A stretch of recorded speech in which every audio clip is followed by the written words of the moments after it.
जय श्री राधा रानी सरकार की, जय श्री कृष्ण भगवान की, जय श्री गौरी शंकर जी भगवान की, जय श्रावण मास महत्म्य की। मंदिर श्री बंसी वाले महात्मा यूट्यूब चैनल की ओर से आप सभी का हार्दिक स्वागत है। श्रावण मास के इस पावन समय में श्रावण मास महत्म्य की कथाओं को सुनने से और श्री शिव महापुराण की कथाओं को सुनने से भगवान शिव की अनंत कृपा की प्राप्ति होती है। तो दोनों ही कथाएं प्रतिदिन हम अपने चैनल पर आपको सुना रहे हैं। मनुष्य जीवन भगवान की कृपा से प्राप्त हुआ है और इस मनुष्य जीवन को प्राप्त करके जिसने अपने मन को भगवान के चरणों में लगा दिया उसे सुख संपत्ति आनंद की प्राप्ति होती है।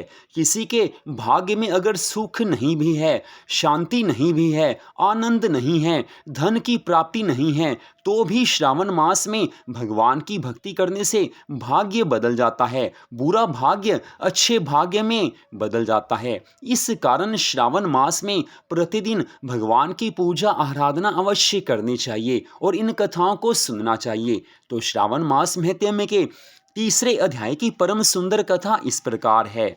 श्री सनत कुमार जी महाराज भगवान शिव शंकर जी से कहने लगे हैं कि हे भगवान, आपने श्रावण व्रत समुदाय का उद्देश्य कहा। हे स्वामिन, इसको सुनने से हमारी तृप्ति नहीं हुई है, अतः आपसे निवेदन है कि सविस्तार इसका उल्लेख कीजिए। हे सुरेश्वर, जिसे सुनकर मैं कृतकृत्य हो जाऊं। भगवान शिव ने सनत कुमार जी से कहा है कि हे योगीश, जो विद्वान श्रावण मास नक्त व्रत करके बिताता है वह 12 महीनों में नक्त व्रत का फल भोगता है। दिन की समाप्ति के 3 घटी पहली रात्रि भोजन को नक्त व्रत कहा जाता है। उक्त नक्त भोजन में सूर्यास्त के पहले 3 घटी समय का त्याग कर अवशिष्ट समय लिया है। सूर्यास्त के 3 घटी तक संध्या काल कहा है। आहार, मैथुन, निद्रा, चौथा स्वाध्याय, इन 4 कार्यों को सायंकाल में ना करे। गृहस्थ और सन्यासी के भेद से नक्त भोजन की 2 प्रकार की अवस्था अब मुझसे सुनो। जब सूर्य नारायण के मंद होने पर अपने शरीर की छाया दुगनी हो, उस समय सन्यासी के लिए नक्त भोजन व्रत कहा है। रात्रि में भोजन को नक्त भोजन नहीं कहा गया है। पंडितों ने गृहस्थ के लिए नक्षत्र के उदय होने पर रात्रि भोजन को नक्त भोजन व्रत कहा है। सन्यासियों के लिए रात्रि काल में निषिद्ध हो जाने से दिन के अष्टम भाग में भोजन का विधान है। गृहस्थी विधि द्वारा रात्रि में नक्त व्रत करे। सन्यासी, विधवा अथवा विधुर पुरुष सूर्य नारायण के अस्त होने के पहले भोजन करें। जो पुत्रवान है वह आश्रमहीन तथा स्त्री विहीन पुत्रवान विधुर यदि हैं तो वह रात्रि में भोजन करें, क्योंकि जो पुत्रवान है वह भी आश्रमी होता है। श्रावण मास में नक्त व्रत को करने वाला प्राणी उत्तम गति को प्राप्त करता है।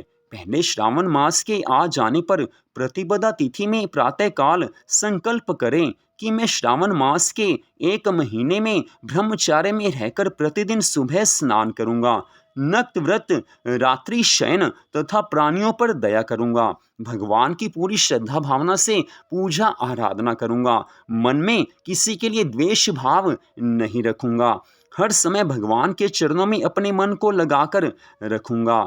हे प्रभु, यदि इस व्रत को प्रारंभ करने के बाद व्रत की समाप्ति होने से पहले ही मैं मर गया तो हे जगतपते, उस समय आपके प्रसाद से मेरा व्रत परिपूर्ण हो। इस तरह से बुद्धिमान श्रावण मास के आरंभ में संकल्प करके नक्त व्रत करे। हे मुनिवर, अब उत्तम लक्ष्य पूजा विधि सुनो। लक्ष्मी की इच्छा वाला मनुष्य बिल्व पत्रों से, शांति की कामना वाला भी दुर्वाओं से तथा अधिक आयु की इच्छा वाला चंपा के पुष्पों से भगवान श्री हरि का अर्चन करे। विद्या की इच्छा वाला मल्लिका तथा चमेली पुष्पों से भगवान की अर्चना करे। तुलसी दलों से भगवान शिव और भगवान विष्णु प्रसन्न होते हैं। पुत्र की कामना वाला मनुष्य कटेरी पुष्पों से पूजन करे। बुरे स्वप्न के नाश के लिए उत्तम धान्य से अर्चन करे। देव के सम्मुख रंगवल्ली, पद्म, स्वास्तिक और चक्र आदि बनाकर विभू का अर्चन करे। यदि लक्ष्य पूजा करता है तो भगवान शिव प्रसन्न हो जाते हैं। अंत में उद्यापन करें। मंडप बनाकर मंडप के तीसरे भाग में वेदी बनावें। पुण्याह वाचन कर आचार्य वरण करें। मंडप में प्रवेश कर रात्रि में गाना बाजा शब्द से और वेद पाठ से जागरण करें। वेदी पर उत्तम चतुलिंग तो भद्र बनाकर उसके मध्य भाग में चावल से सुंदर कैलाश पर्वत बनावें। उस वेदी की जगह पर खूब चमकीला तांबे का कलश स्थापन कर उसमें पंच पल्लव तथा सूक्ष्म वस्त्र को रखे। उस पर पार्वती पति की स्वर्ण प्रतिमा को पंचामृत स्नान पूर्वक स्थापित करके अर्चन करे। नैवेद्य युक्त धूप, दीप, गीत, वाद्य, नृत्य तथा वेद शास्त्र पुराण द्वारा रात में जागरण करें। रात्रि जागरण करने वाले मनुष्य के ऊपर भगवान की अनंत कृपा होती है। प्रातःकाल स्नान करें। पवित्र शास्त्रोक्त विधान विधि से वेदी बनावें। तिल, घृत, पायस से मूल मंत्र गायत्री शिव सहस्त्र नाम से हवन करें। जिस मंत्र से पूजन किया उसी मंत्र से हवन करें। शर्करा घृत युक्त चरु से हवन करें। फिर स्विष्टकृत हवन कर पूर्णाहुति करें। प्रातः वस्त्र अलंकार भूषण से आचार्य का अर्चन करें। ब्राह्मणों का पूजन कर उनको दक्षिणा देवें। ब्राह्मणों की पूजा में पूरी श्रद्धा भावना होनी चाहिए, क्योंकि ब्राह्मण अगर प्रसन्न होते हैं तो प्रभु भी प्रसन्न हो जाते हैं। जिन मंत्रों से उमापति की लक्ष्य पूजा की है उस वस्तु का दान करे। सोने की प्रतिमा बनाकर भगवान शिव का अर्चन करे। यदि 1 महीने तक दीप जलाया हो तो उसे दान में दे देवें। संपूर्ण इच्छाओं की सिद्धि के लिए सोने की बत्ती, चांदी का दिया बनाकर गोघृत से संयुक्त कर दान देवें। देवता से क्षमा प्रार्थना कर ब्राह्मण को भोजन करवाएं। हे मुनिवर, इस तरह जो मेरा अर्चन करता है मैं उस पर प्रसन्न हो जाता हूँ। यदि श्रावण मास में ये कार्य किए जाएं तो अनंत फल देने वाले होते हैं। जो मनुष्य श्रावण मास में भक्ति करके सारे समय को बिताता है उसकी सभी मनोकामनाओं की पूर्ति मेरी कृपा से हो जाती है।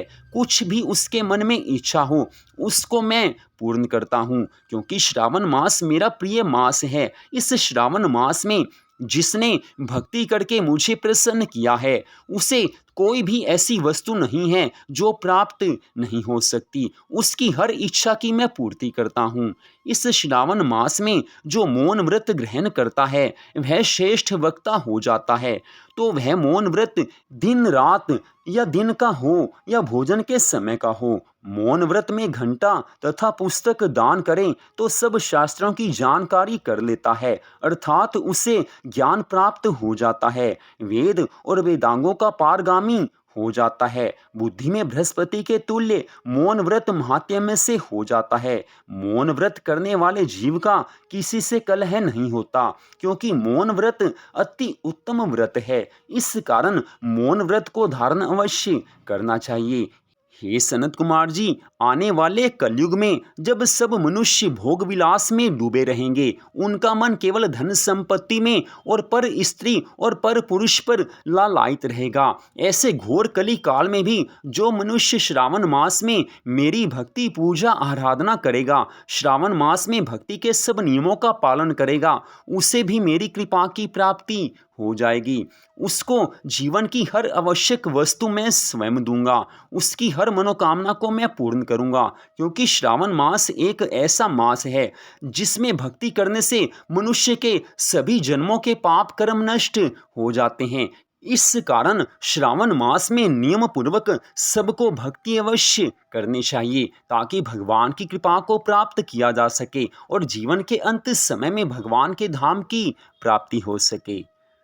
तो यहीं पर श्रावण मास महत्म्य के 3रे अध्याय की परम सुंदर कथा का विश्राम होता है। इस कथा में भगवान शिव शंकर जी महाराज ने सनत कुमार जी से श्रावण मास की महिमा का अनंत गुना फल बताया है कि किस प्रकार से श्रावण मास में भक्ति करने से किस किस फल की प्राप्ति होती है, किस तरह से श्रावण मास में भगवान की भक्ति की जाती है। और श्रावण मास में जो मनुष्य कलयुग में भगवान की भक्ति करेंगे, भगवान शिव उनकी समस्त मनोकामनाओं को पूर्ण कर देंगे। भगवान श्री शिव शंकर जी महाराज ने अपने श्री मुख से स्वयं कहा है कि कलयुग में जो मनुष्य भगवान शिव की भक्ति करेंगे, श्रावण मास में भगवान शिव को प्रसन्न करेंगे, उन्हें जीवन में सभी तरह के सुख संपत्ति आनंद की प्राप्ति हो जाएगी। तो आज की इस कथा का यहीं पर विश्राम होता है। अगले अध्याय में आप आगे की कथा को सुन पाएंगे।